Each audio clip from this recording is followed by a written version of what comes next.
Horror कहानियाँ थी। प्रेत, जिंदगी किस वक्त अपना रुख बदल लेगी ये कोई नहीं जानता।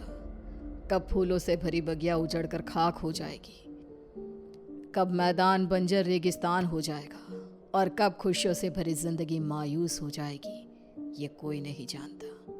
ये कहानी है कनिष्का की, जिसे अंदाजा भी नहीं था कि उसके जीवन का अगला पल उसके लिए क्या लाने वाला था। एक ऐसा अंधेरा जो हमेशा के लिए उसकी खुशियों को खा जाने वाला था। मम्मा, तुम कब से तैयार हो रही हो और कितनी देर? जल्दी चलो ना, हम लेट हो जाएंगी।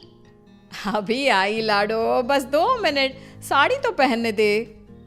लगता है आप भूल गई है कि आज मेरी कॉन्वोकेशन सेरेमनी है और मैं फर्स्ट आई हूँ।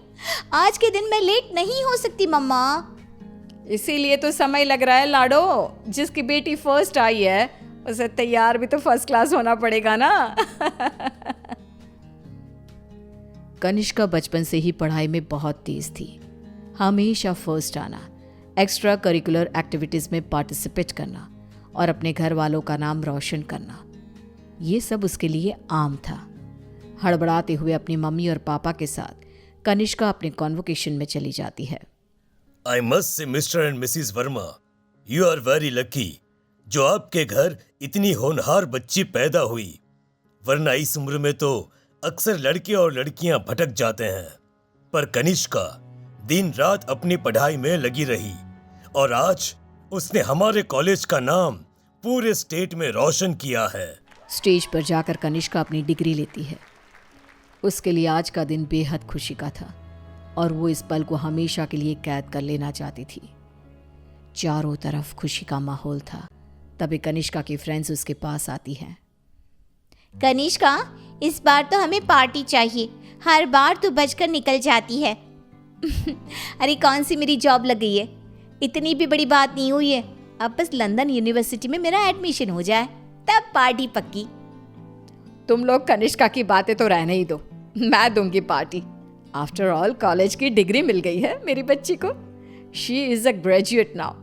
तो आज रात को मेरे घर पर पार्टी रहेगी, तुम सभी को आना है। रात को सभी पार्टी में आते हैं। सभी बच्चे नाच कूद रहे होते हैं। तभी कनिष्का खिड़की पर जाकर बाहर देखती है, जहां सामने के घर की छत पर बैठी एक औरत उसे लगातार घूरे जा रही थी।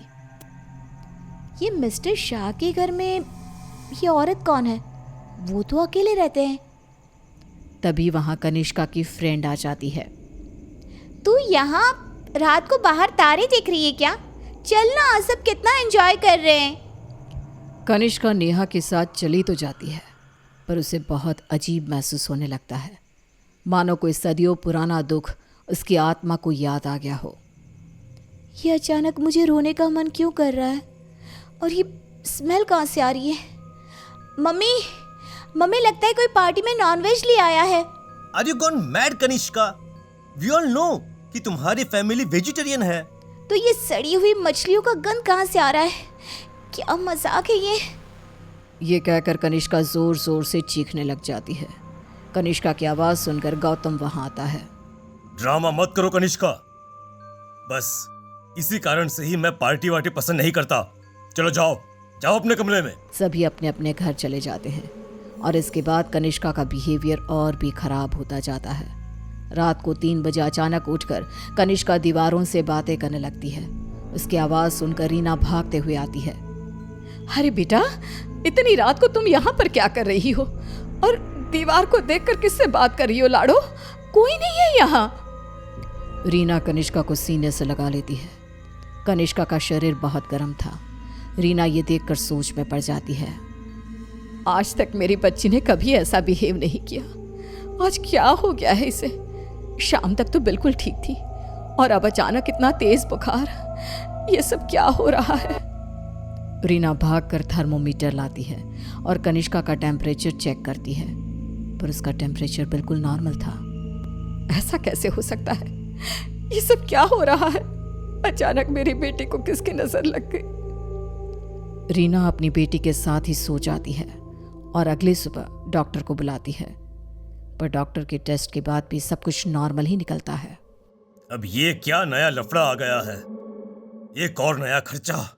ये क्या कह रहे हैं आप?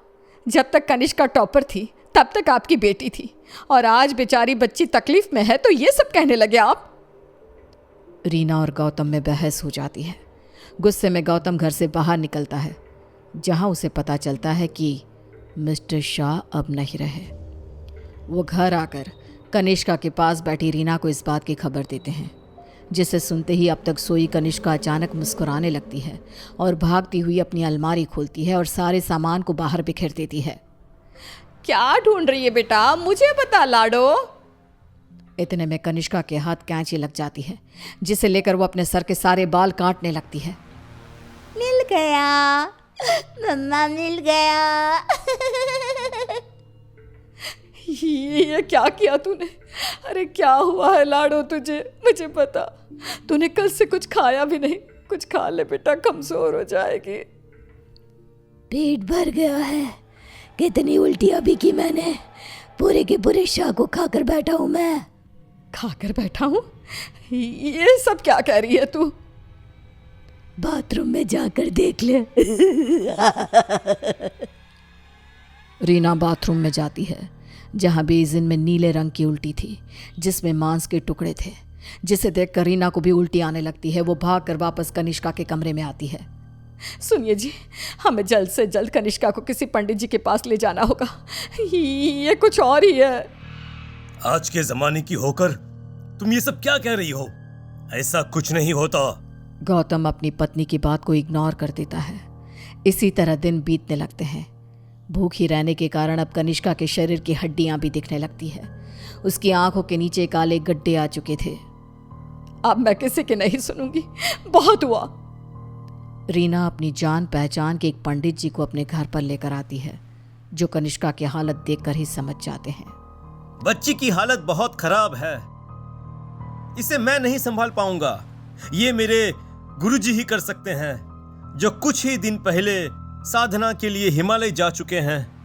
रीना हर तरफ हाथ पैर मारती है कि कहीं कोई रास्ता दिख जाए। फिर उसे घोस्ट कैचर के बारे में पता चलता है।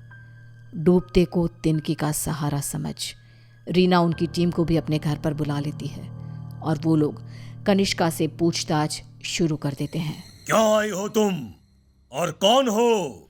कितनों के नाम बताऊं? मतलब तुम एक से ज्यादा हो। एक से ज्यादा हो इस लड़की के शरीर में। बताओ बताओ कितने हो? हम 42 प्रेत हैं।